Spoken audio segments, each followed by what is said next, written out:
Welcome to SVG-TV News on Monday, November 9th, 2020. I am Rochelle Batiste with the details. Governor General Susan Duggan has asked for Prime Minister Dr. Ralph Gonsalves to engage the opposition New Democratic Party as they move the country forward following last week's competitive general elections. The Governor General was speaking last Saturday at a ceremony at Government House where Dr. Gonsalves was sworn in as Prime Minister for a fifth consecutive term. Montgomery Daniel, who retained the North Windward seat, was sworn in as Deputy Prime Minister, and John D. Martin as Attorney General in the presence of family, ULP candidates, senior civil servants, diplomatic representatives, among others. Duggan, who was officiating at her first such swearing-in ceremony, congratulated the Prime Minister for winning a fifth term and creating history. She said now that the election is over, there must be a mature democracy in SVG and inclusive policy for all Vincentians. Continue the way you have governed with your party, in including all. So I hope to see a high level of participation. I also hope to see that inclusive policy coming to the and for a platform for communication, collaboration at the community level. I would also like to ask you to create a structure for healing in our society, because I know emotions are high at this time, and we would like all persons to know that at the end of the exercise, the elections, we all have to continue to build our nation. Prime Minister Gonsalves agreed with the Governor General as he noted that healing must take place as there is a 1% majority split in the electorate. Results indicate that the country, broadly speaking, is split down the middle politically, with a half a percentage or 1 percentage point or thereabouts, dividing the parties in respect of popular votes. And we need to make sure, as you have said, Your Excellency, to the extent that there is a requisite for healing, and there are some bruised sentiments on both sides and feelings, that what is important for us to recognize is that we all belong to St. Vincent and the Grenadines, and we are part of this magnificent Caribbean civilization. Prime Minister Gonsalves added that he has always included the opposition and will continue to do so, noting that while the New Democratic Party has the majority of votes, the ULP with 9 seats still has the majority in Parliament. 1 more seats. And therefore it will be a cockeyed notion of democracy for anyone to think that by having a government that it must submit its agenda to those whom when there was an argument, a discussion, different options put to the public, and the public, the electorate chose one particular perspective, and the perspective they chose, the overall strategic directions that offered by the Unity Labour Party and its leadership.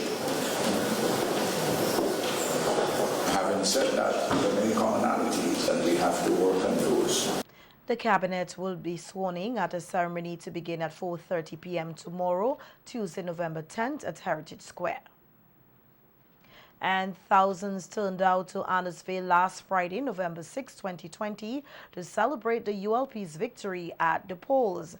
Addressing the gathering of jubilant supporters, party leader Dr. Ralph Gonzalez said persons should be pleased with the democratic exercise and must not underestimate the ULP's achievement of a fifth consecutive term in office. He warned that the successful candidates must not take the people's patience for granted. He said the people have delivered a verdict and it is time to form a new administration. Speaking on the election results, the Prime Minister said he regretted that more than 3,000 of their supporters did not go to the polls, and he understands their decision, but the party will have to ensure they are back on board. I listen to voters when they speak with their voting finger. And by staying away from the polls, a number of our Labour supporters told us that while they buy into our vision and our policies and programs, they felt that we had not sufficiently touched them directly in their lives and livelihoods.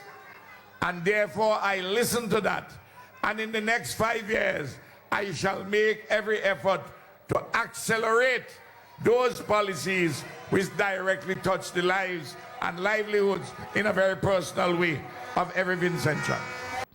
The ULP leader added that based on their analysis, there was a disconnect between the party representatives in the constituencies and the residents.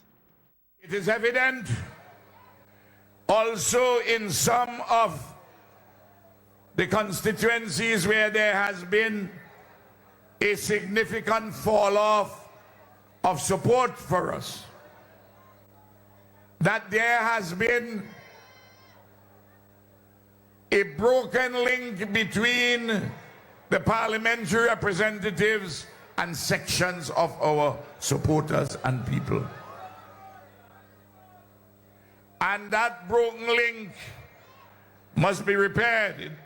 That link must be joined and made unbreakable.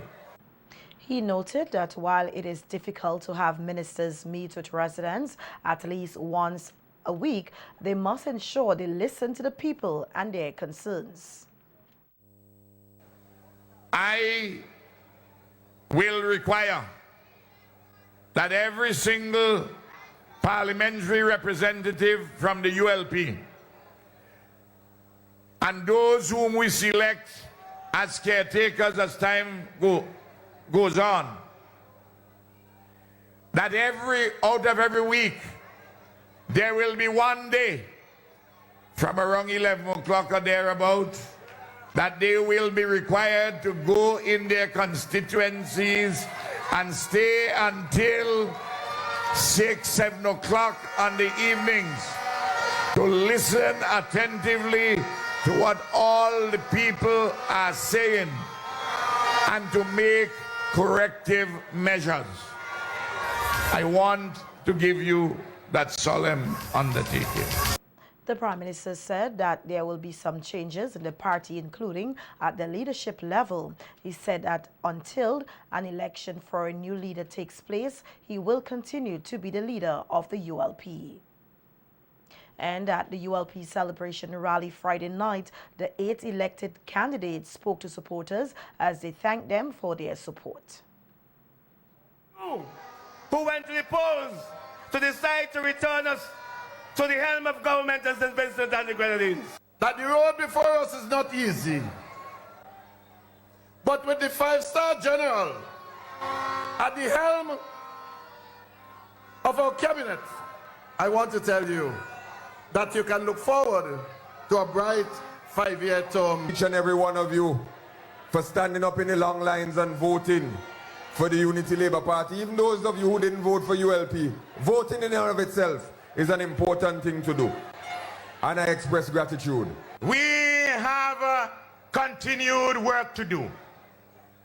And together and collectively, all of us who are gathered here, who turned out in our numbers to support the Unity Labour Party, have to ensure that we continue to do the work that we are called upon to do.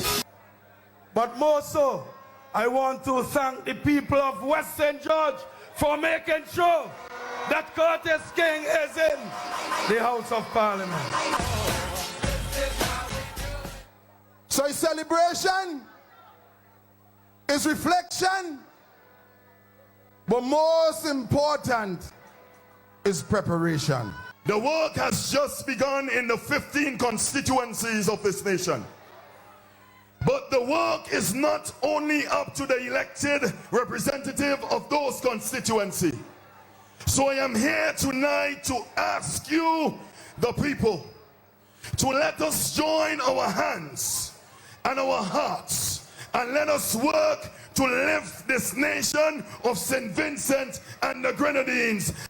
And leader of the New Democratic Party, Dr. Godwin Friday, has urged his supporters to stay positive as he thanked them for rallying with the party and give it the popular vote. In a Facebook posting, Dr. Friday said it was a difficult election, but the voters made it clear that they made it clear they want the change and prefer the NDP to be the government.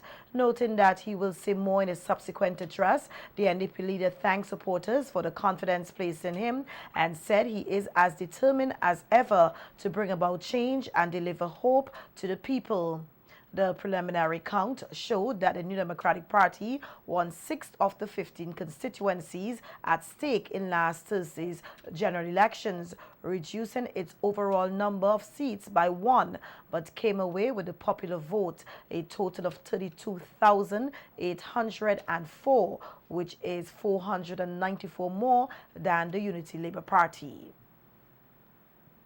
And the National Monitoring and Consultative Mechanism, the NMCM, has concluded that last Thursday's general elections was conducted without any major incidents or violence and was relatively peaceful throughout.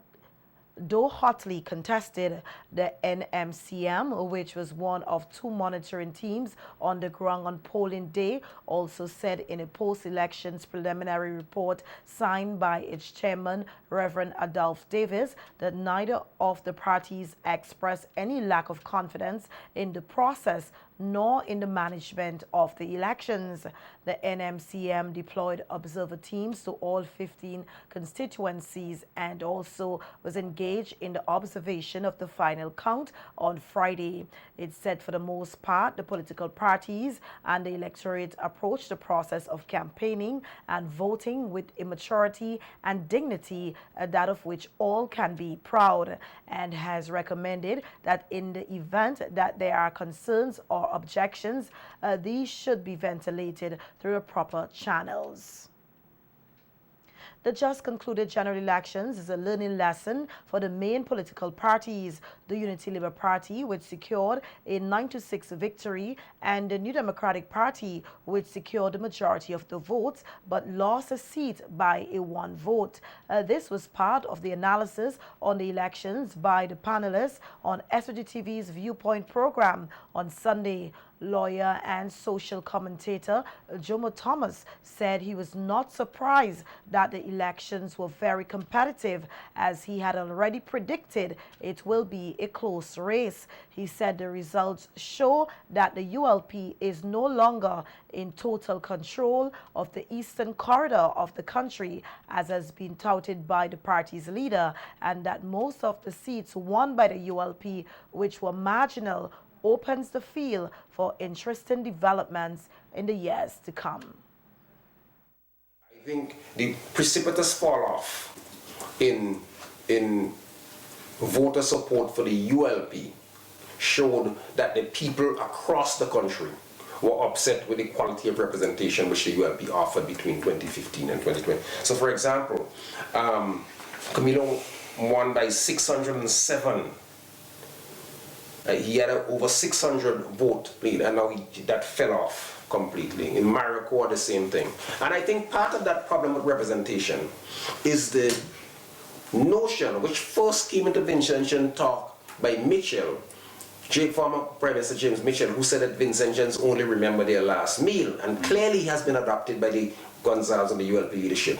That boy, let me backload everything for year 4 and year 5 because people would not remember. But these elections show that people are not into that. Why are you doing this 2 months, 3 months, 4 months, 6 months before the election? You're trying to con me, and I'm not going to stand for that anymore. So some people stayed away, other people voted, because in 13 of the 15 seats, you had a movement away from the ULP to the NDP.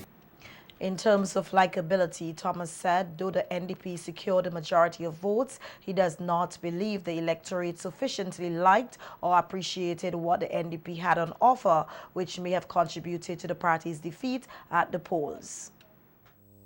So, in a number of areas across the board, the vote fell off, as we saw in bastions like East St. George, South Windward, South Central Windward. But it was, even though the NDP challenged in many respects with candidates who were not stellar candidates, who were not impressive candidates, who were not even exciting candidates, these candidates themselves were not sufficiently endearing to the population to cause them to go the other way. And I think that's what explained almost the status quo ante, in the sense that the ULP snagged the seat, but it only wanted by a single vote. Social activist Idisha Jackson, who was also a panelist on the program, commended the women who contested the elections, adding that there should be more women in the political arena in SVG. I think, although we may consider all of them not the best candidates, just for trying, I give each of them an A+. And we see what just recently happened. There's a big uproar. We have a woman vice president in the United States, and maybe one day we can have a woman prime minister in St. Vincent and the Grenadines. You never know. So that's my first thing. I would like to commend all the women. As well, I thought, as I looked through the campaign of the meetings that I attended, looking at it on Facebook, there was active participation by women. And again, it's significant to me because I think the women are who drive the political process. You understand? I think the women drive the political process, and what I would like to see for us as women is that we're edified, we understand the process, we understand the issues, and when we do vote, we vote on issues and not just likability. Because many times we have candidates who are very good and convincing, but they don't deliver. Lawyer Roderick Jones said he was pleased that greater scrutiny was paid to the voting process and commended the ULP and NDP for running good campaigns. Jones said even though the ULP was able to secure a 9-6 victory, for the NDP to have gained the majority of votes speaks volumes. What it comes down to essentially is that more than half of the persons who would have voted in this election are displeased with the direction that the governing party has taken this country for the last 5 years. I know this, of course, will not miss the scrutiny of the Prime Minister and his team of parliamentarians. So to me, even in the absence of a victory to the New Democratic Party, this is, in my opinion, something that they ought to celebrate. The fact that they now have the support of the majority of the people.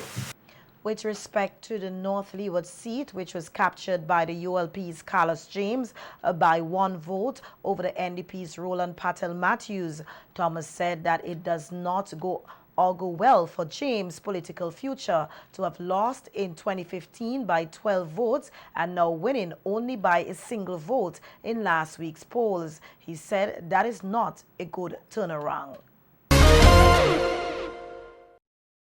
Prime Minister Dr. Raul Gonzalez said that he will have a conversation with the Public Service Commission on the possible reinstatement of teachers who retired to contest general elections and have not yet attained the retirement age. This was one of the issues on which he spoke following his swearing-in ceremony as Prime Minister last Saturday. If you get leave doesn't mean that you cease being a public servant. You have to nevertheless resign. The question is the re-employment. No. The government, the executive arm of the government, we don't employ people. It's the Public Service Commission, an independent and protected body under the Constitution. But the courts have ruled that the property rights of a public servant who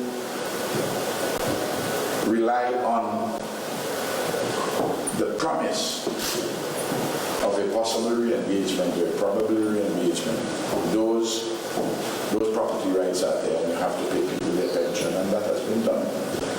The Prime Minister mentioned the New Democratic Party's candidate for North Windward, Chevron John, who resigned to contest for the seat. The candidate for North Windward for the NDP, that I will hold a conversation with the chairman of the Public Service Commission to indicate to him that despite the fact that they have all retired, that if his office and that of the Chief Personnel Officer can work alongside with the relevant departments, in this case, the relevant ministry, in this case, the Ministry of Education, and with the Cabinet Secretary, to see whether all of those teachers who are not yet retired, not yet at retired age, if they wish to return into the public service, into the teaching service or the public service, that they so indicate formally. John is the most recent opposition candidate to have resigned from a position as a teacher to enter elective politics. Others were Addison Bash Thomas, Kenroy Johnson, and Elvis Daniel, who all unsuccessfully contested the 2010 general elections and were not reinstated. In other news, the sacrifices of Vincentians who volunteered for service in the two world wars were remembered yesterday. Members of several uniform organizations were involved in the Remembrance Day parade at the Cenotaph in Kingston. Among those, Lionel Reed's Ward Governor General Susan Duggan, Prime Minister Dr. Ralph Gonsalves, members of the Diplomatic Corps, representatives from uniform organizations, and other dignitaries. Several ministers of religion who attended the ceremony offered prayers for peace in SVG and the families of the veterans who died in the two world wars.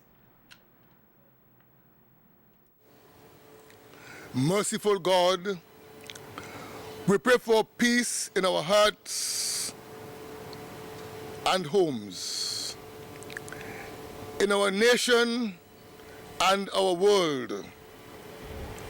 The peace which is your will, the peace which we so badly need. Remember today, Lord, all those who have died in the various wars throughout the world. Soldiers who perished in the horror of battle.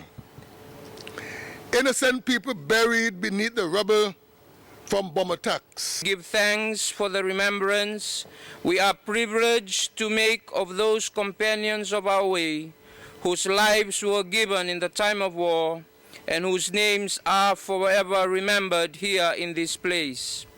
We remember with thanksgiving those who live and died in the service of our country and the whole world, and ask for your help and blessing that we may be worthy of their sacrifice each day of our lives. So we thank you today for the privilege we have where we can remember those who sacrificed their lives for our freedom today. We thank you, God, for those who are still fighting to bring peace, of God, in this nation across the world. I pray, God, for peace to reign in the homes, in the schools, in the communities, in the church, in the nations. I pray, God, that we will rely on you to give us the peace that we need. A total of 53 men and women within the ranks of the Royal St. Vincent and the Grenadines Police Force and Coast Guard Service were promoted within the past week. In a release today, the police said that in addition to 47 persons named earlier as having been promoted, there were 3 promotions within the Coast Guard Service. 1 person has moved up to the rank of Chief Petty Officer, 1 was promoted to Petty Officer, and 1 leading seaman. And in the General Constabulary, 1 person was moved up to the rank of corporal, while 3 were promoted as acting corporals. With this additional batch named, it now brings to 53 the total number of promotion within the Coast Guard and General Police Force. All promotions came into effect on November 3rd, 2020. Commissioner of Police Colin John has extended congratulations to persons who were promoted and encouraged them to keep working hard. And the police are investigating the circumstances surrounding a fatal accident that occurred about 5:50 p.m. on Wednesday, November 5th, 2020 at Canaan. It resulted in the death of Leopold Archibald, a 62-year-old chauffeur of Glenside, Mariquois. The police said in a release that according to their investigations, Archibald was driving a Toyota Corolla car that was traveling from Canaan when it went over an embankment and capsized on the bottom road. The district medical officer pronounced Archibald dead on the scene, and the coroner was given permission to remove the body. A post-mortem examination is expected to be conducted. Archibald's death marks the 8th road fatality for this year.